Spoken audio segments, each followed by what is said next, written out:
If magic is all we've ever known, then it's easy to miss what really goes on. Insane Clown Posse is a rap group known for its violent lyrics. 2 years ago, the U.S. government designated its fans, known as Juggalos, as gang members. This past week, the band and several fans sued the FBI, demanding they be removed from the list. The band says the designation unfairly subjects Juggalos to police harassment. We spoke to Patrick Flanary, a freelance journalist who's written about the case for Rolling Stone magazine, and we asked him to explain how the fans became targets of the FBI.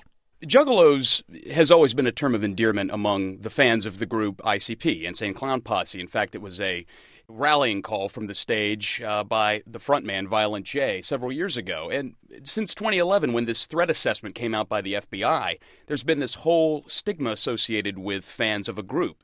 As the ACLU lawyers have pointed out to me, you wouldn't pull over a Beatles fan just because a Beatles fan last night somewhere in America committed a violent crime. What's the nature of these crimes, and do they have anything to do with the band?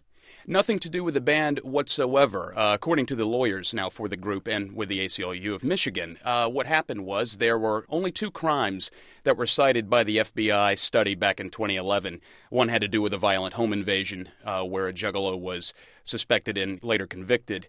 And there was another violent crime associated in 2012. But as lawyers pointed out, this doesn't apply to every person who claims he is or she is a juggalo. It isn't fair just because this group depicts violent images, talks about very crude murder scenarios. We should say the lyrics are downright offensive in many cases, incredibly misogynist, violent. They are. And the band admits as much, and so do the attorneys. But that isn't reason enough to pull over a fan of the music just because he might have an ICP bumper sticker on his car. As Violent J, the frontman of the group, told me, hey, we're trying to be the Stephen King of music. We're just telling horror stories. It's no different from what Rob Zombie has done in the film and music world. We are entertainment.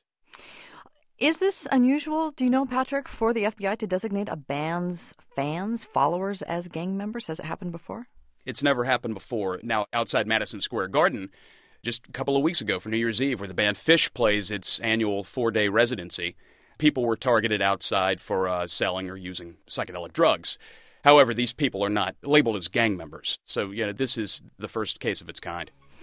Patrick Flanary, he's a freelance music journalist. He joined us from New York. Patrick, thanks so much for talking with us. My pleasure. Thanks. Music is a lot like love. It's all a feeling, and it fills the room from the floor to the ceiling. I see miracles all around me. Stop and look around. This is NPR News.